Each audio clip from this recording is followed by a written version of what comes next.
Here is a QR code to my resources. I also have it at the end if you don't get it now. It's available to you. Um, and Oh, it's just a file. It's not anything fancy.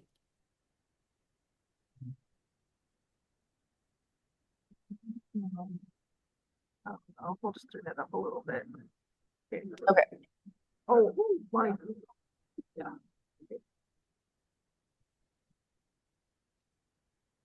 All right. So I've been participating in Lego since way back in Food Factor. That was my very first Lego event that I went to, and I had not a clue how to do it. And we showed up and had almost nothing we needed, and it was great. I also back to I've taken five teams to state and we've won awards at two. So I put little stars by the ones where I took kids to state. And so, I've had better seasons and worse seasons, and every year we make changes and we'll see. So my name is Katie Casty. I was a middle school teacher from 2007 to 2024. Last year, I started as an instructional leader in the high school, and that is still my current job. I started in FLL in 2011 somehow, and I've taught for I don't know how I've taught for 18 years, but 17 years, whatever it is. I've taken four teams to state. Two have won awards. There's one of the awards, and I've won nine awards overall.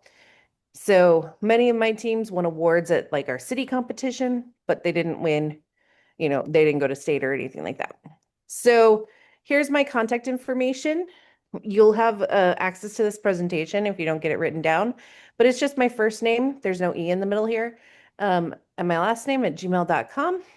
And my number is 406-461-8354. I am from Montana. My phone is from Montana. I will never change that, even though I've lived here since 2010. But so but please add just some context so I know who you are, because I get a lot of weird messages and I teach college and I teach high school, and so I just don't know who people are all the time. So we talked about this in the opening, but these are the first core values: discovery, innovation, impact, teamwork, inclusion, and fun, and those drive everything we do. So your kids should know those, they should live those, they should do those. So our seasons this year are unearthed, and then FRC decode or FTC. No, yeah, FRC decode and FTC rebuild. So we'll start with how it breaks down. So this is all from first. This is all stuff that I got from first. So the core values in the innovation project, what I'm going to talk about are 50% of your presentation. It's 50% of your grade, essentially. Your presentation that you do in teams. Core values should be reviewed at every single meeting. If a kid is doing something they shouldn't, I like to say, are you exemplifying inclusion right now? And then talk to them about what is inclusion and how do we do inclusion and all that. So that way they feel like they're like, oh yeah, these are important. So team roles are also very important. I don't quite use these just because I have my own that I've developed all over the years. But if you're newer or if you don't have a classroom, these are good roles. Like, the team captain, we would always call them like the head. I don't think we called them a team captain. I can't remember what I called them, but um we would have, coders and builders and um different like creative designers, project managers. It's good to have the kids be different things for each half of Lego. So they should have a role on the robot team and they should have a role on the project team, if that makes sense. And they can be fluid. Not every kid should have the same thing. This was just an activity. I'm going to skip, but I left it here for you to have an example. So one of the things that I like to do with kids is called a name circle. So we start in a circle and you say an adjective that starts with the same first sound as your name and then your name. So I would always say kick and casty or cool casty. And then you go to the next person. And I was always last because then you have to repeat. So it'd be like, awesome, Andrew. And you're like, okay, awesome, Andrew, cool, Casty, and then say your name. So you build on until you have everybody's name. So usually by the end of the first practice, I would know everybody's name if I didn't already. So just something to get to know you. Here's another thing I found that I've done before where it's just you play a board game of getting to know each other and you can have your Lego guy go around. This is another one. You can find timers on YouTube for just about anything. So what we would do is we this was a challenge I would do to just start team building and teamwork. Um, Kagan is where I've gotten a lot of these ideas from. And Kagan says you should do one team builder every week. And so every week we would do something to work together that wasn't project, that wasn't robot. We would do something to work together that was just something we needed to. And if we were having rough weeks, because the kids are young, we would do two. We would do two or three where we're doing something that's semi-fun where we have to work together. I say semi-fun because sometimes things are not very fun and exciting that I come up with, but I would give everybody, and this is also a engineering challenge. So if you can come up with like engineering challenges, it follows. But there's just an example of a timer.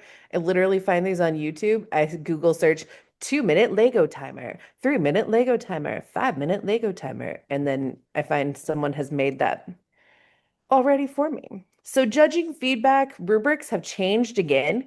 It's important to teach the kids the rubrics. Okay. After the first week, when we've started the project and we've started the robot, I like to give them on the at the end of the week, because I had my kids 4 days a week. I would give them a mini judging session at the end, and they would have to self-evaluate and tell me glow and grow. What did they do good? What did they need to think about? And they would fill these out. It wasn't this one, it was a different one, but this is what they would do. They would fill out something exactly like this. Like, what did we do well in core values? What did we do in the innovation project? And what did we do in the robot design that was good? And what do we need to work on for next week? And then that's how I developed my plans for the next week was their think about. What is it that they want us to think about? How do they want to progress forward? Cool, that's how I facilitated the next week. So we're really zooming in on these first two. How do we demonstrate teamwork, discovery, inclusion, innovation, impact, and fun? And then the innovation project, how did they identify and approach problem solving, the theme? And we're going to look at the theme this week. The flow session is still how judging works is still the same. So practice makes perfect, right? We do fire drills, even though in 18 years of teaching, I've only experienced one actual fire in a school, and it was a small one in a bathroom that didn't even cause any damage. So yet I do fire drills every month, every year. So, yes, I would do at about an hour and a half each day, 4 days a week. So is what I did. For especially for my teams that went to state, that's what they did. That's what they did to go to state. And sometimes they would come in other times in my classroom to finish something we hadn't finished the day before. So I had the kids that went to state were always very, very committed. And then also track your growth. What are they doing? They should be documenting it, writing it down, putting it in writing. So if they're doing research, that research had better be in there, better be documented. This is where I looked. This is what I discovered from that. This is how it applies to our project. This is how we implemented it. So that's kind of some of the things that I would do with the kids. These are new this year. I love these, which is great because I would create things like this for my classroom, which is like, okay, let's inspire inquiry. Like, what are we going to discover? What are we exploring? How do we create core values? What do they mean? What do they look like? Especially gracious professionalism and cooperation. Gracious professionalism is kind of a complex task, especially for young kids to understand. And so we would every week decide what our gracious professionalism would be, and they would demonstrate it at the school. So like some weeks they'd be like, yeah, I'm gonna go say hi to 5 kids I've never met before. Or like I'm gonna talk to my teacher that I don't like very much, or the little things like that that the kids would come up with, like, this is how I'm gonna display gracious professionalism. And like even in class, if I had those kids in class and they were acting up or whatever, I'd be like, is this how a gracious professional would work? And they'd be like, no, that's not what they do, because I worked with middle schoolers predominantly. So, um, that's what we did. And then project-based learning mindset, just like with the robot, you want to keep yourself out of the project as much as you can and just guide it. You're driving it, you're just pushing it forward. They're doing the inquiry, they're doing the challenge, they're doing the delivering, they're doing the creating, they're doing the collaborating, they're doing the reflection. Like the kids should be doing all of it. We're there to guide. We're there to push forward and say, "Hey, let's focus. Fun is fun, but let's have fun while we research." Ooh. Um, I say that very silly, but my kids usually did have fun while we're researching. So, in the unearthed season, this is the challenge question for this year. Your team's challenge is to identify a problem faced by archaeologists and propose a solution that can help. So, much like in every season, we want to look at what are what are we doing, right? We're proposing an innovative solution to a real world problem. Archaeologists are people that exist in this world, and we have them. So in the notebooks, they have these engineering design processes. What I would do is I would make a poster and I put it up on a whiteboard, and I would have the team write down where they were in each step as we moved. And as we got to iterate, they would go back and erase and add things and change things or cross stuff off and change it based on where they were. So I would have the kids document it on the whiteboard, and then they also documented it in their notebooks. They had identify worksheets that I would have them fill out, like, hey, we're kind of done with identify. So what did we learn? And it's a circular process. So we would come back to it and we would get out our identify worksheet again, and they would cross off stuff and say, nope, this doesn't work anymore. We changed it to this. And so they would demonstrate their thought process. It's really important to get kids to demonstrate their thought process on paper, because then the judges can see their process. They're not there at every meeting, and they're not, and some kids will forget things that they did. Like they did that way back in August. Like who even cares? So that's something that, especially when you get to the communicate and you start sharing your project with others, that really becomes important, because then they can look back as well and see what they did. So the innovation project rubric has changed a little bit, and we're going to go over that. This, in previous years, they've introduced it in lesson 5. Now they introduce it in lesson 2, which I think is way better. I start like our second meeting after we've done the intro, we've watched the videos, and we've started to identify a problem. We have the innovation project rubric, and I say, where do you want to fit? And if they say exceeds and I say cool, then we have to set our criteria here then. And like the next 2 days is spent setting our criteria of how we're going to exceed. Because most kids who join Lego are going to want to exceed. Most of them aren't like kids that are just there for whatever. They're kids who want to succeed. So it's still divided into each of the section: identify, design, create, iterate, communicate. So it's still split up into each section. But these little marks right here, let me show you. They are part of the core values as well. So when, so let's say the judges are here and they judge you 3 here, you get a 3 in project and a 3 in core values. If they put you at a 4 here, it's a 3 in project and a 3 in core values, if that makes sense. So when I say, okay, clear definition of the problem, clear detailed research from a variety of sources. Okay, what does exceed look like? And I have the kids write that down. Because if they don't have a goal, what are we doing there? Like we don't have a purpose. And so when we look at like design, same thing. Clear evidence of an effective plan, clear evidence that developed the process and involved all team members. How can you exceed? Like that's what we want. We want to exceed. So same thing for create. detailed explanation of an innovative solution. And then right here, they should have a prototype model or drawing that represents their solution. So that has always helped me for my teams that made it to state. They always had a thorough prototype that everyone on the team could explain. That everyone on the team had a hand in. They were like, whether we did it in small group or large group, they always had a hand in it. So then iterate. Did you share with multiple people? Like if you work at a school, you have a lot of built-in people who can help you out. Archaeology is history. You can go to history class. We don't have social studies. You can present in your social studies class. You can have your principals come down. Like I always had my principals come watch the kids before they went to the main event and give them a judging session. And then people from your district office, they're people you can, but also we have Zoom, we have Google Meets. If you can find an archaeologist online, like that's something to do. I have two friends who have degrees in archaeology. They didn't go into it, but they have degrees in it.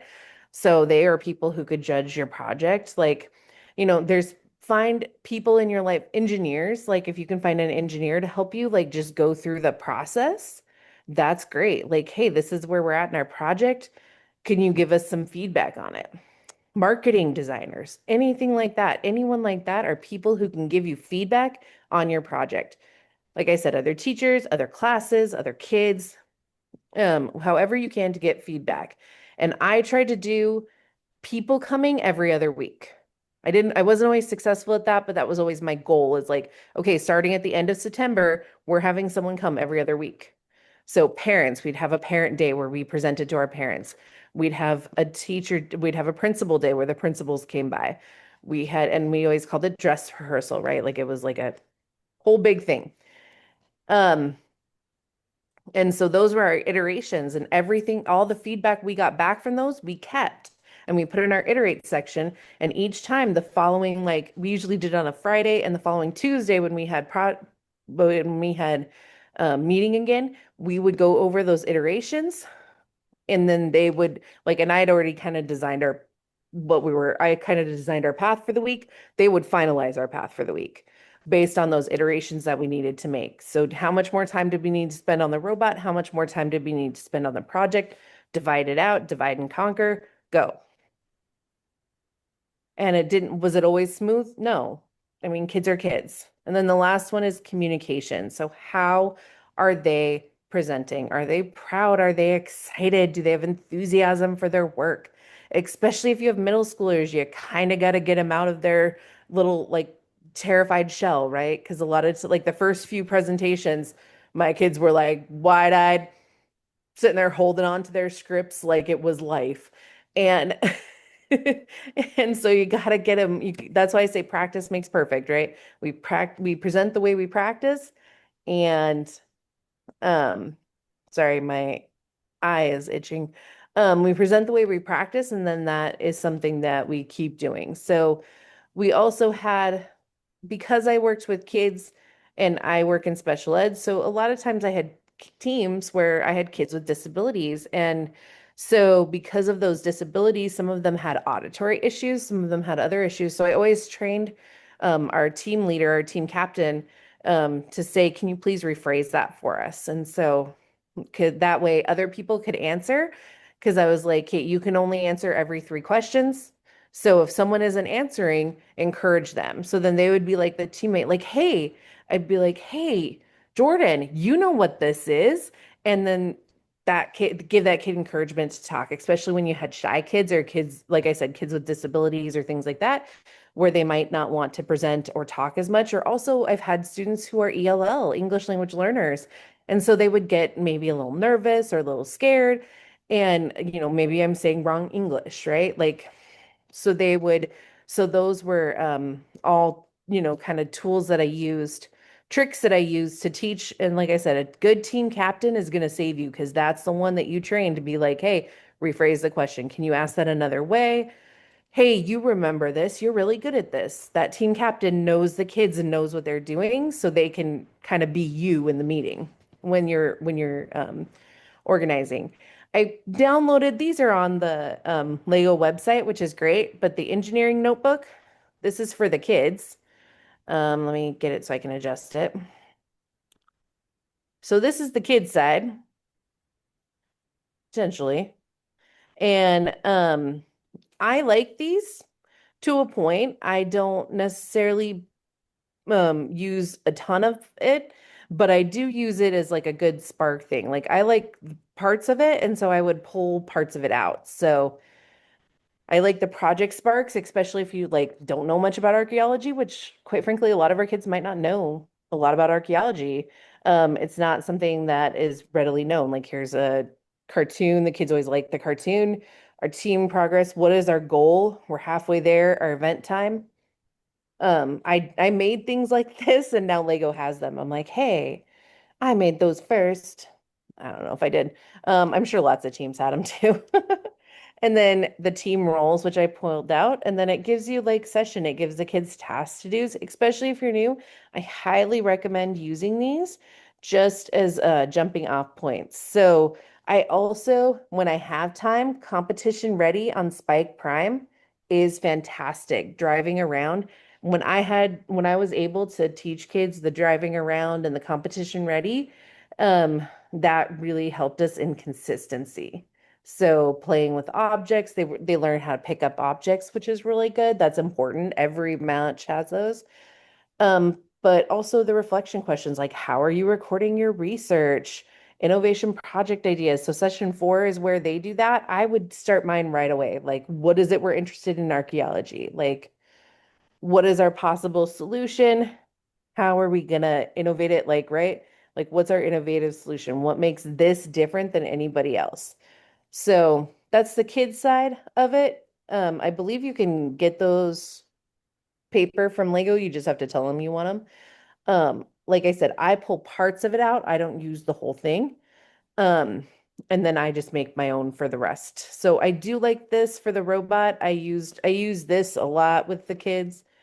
I do something like this with the kids, but only 3 resources is not very in my mind, that's not enough as a English teacher. Um, but these are the pages really wanted to get to. So careers in technology. So this kind of takes you through what are careers in archaeology. If you scan the QR code, it takes you to the FLL resources, and then it kind of takes you on the journey. So it shows you where you're going and how it implements to the um, thing. What I like about this, especially if I was new, or newer, I like this. Once again, I take pieces of this and I use it.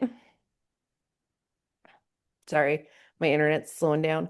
But I take pieces of this and I use it. And I really like, what is the coach's role? And I remind myself, like, when I get really excited, like with robots or with the project, like I pull myself out of it as much as I can. I'm like, here's the general area we're in. You guys have to build the road. So I'm taking you to the area, you're building the road. So that's really with my innovation projects and our core values. Um, and our gracious professionalism and cooperation. Um, I like to use that. Like we did this model every week and we moved ourselves along and we took notes. Like I said, what does your team need? It takes you through it. Facilitator tips, materials management. I am not the best person to talk about materials management, but I do a good job at keeping track of all the research. So, and having like, so what I would do is I would have a notebook, a binder, and I would have the kids put everything in that binder. So they didn't, unless they had to take something home to finish it, everything stayed with me. And so what I do as a teacher, I like to go through this and go, okay, these are the parts of the session that I want to do. These are the parts of the session that I don't think we need or that I have a different way of doing. And then I go from there.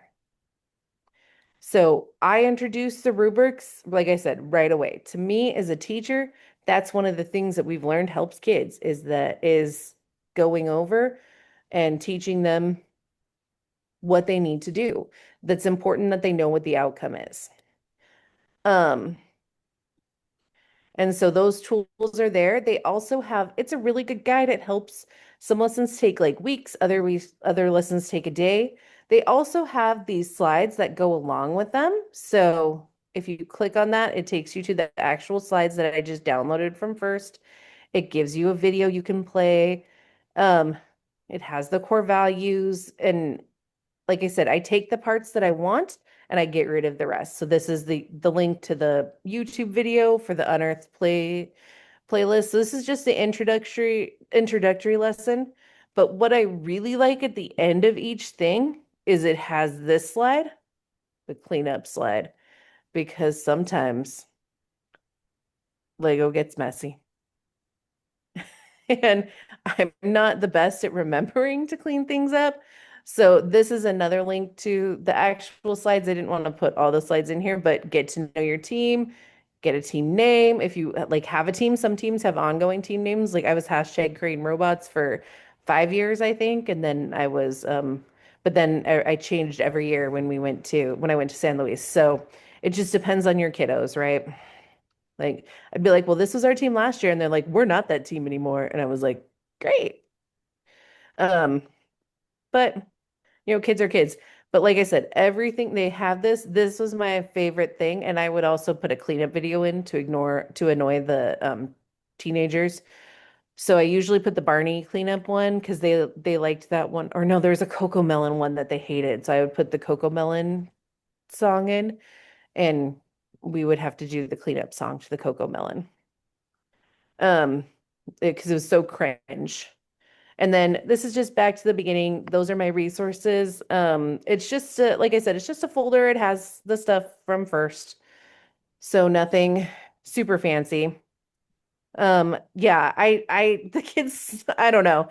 To me, it just was something that they were like, "Oh my God, if we clean faster, will you stop it?" And I would say yes.